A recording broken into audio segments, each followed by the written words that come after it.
Da oggi la piscina comunale di Favara è chiusa al pubblico per mancanza di personale contrattista.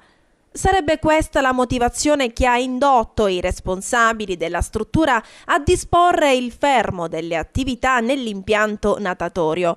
L'esiguo numero di dipendenti che svolgono servizio nella sede di Contrada Pioppo non permetterebbe quindi di continuare a svolgere un importante servizio per la collettività. Una vicenda certamente paradossale se si pensa ai numeri dell'organico dell'ente. Proprio ieri sera l'assessore tuttologo Sara Chianetta parlava sui social network dell'eccessivo numero del personale comunale e del default del comune.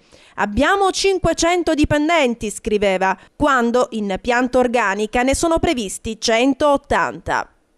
E questo è il risultato, diciamo noi. Chiudere una struttura che funziona per mancanza di personale è davvero paradossale.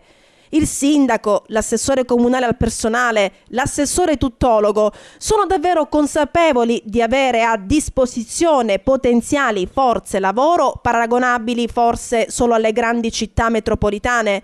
E allora perché non gestirli al meglio assicurando almeno quei pochi servizi attivi? Forse l'amministrazione comunale non è in grado di mettere in atto un piano di rotazione dei dipendenti?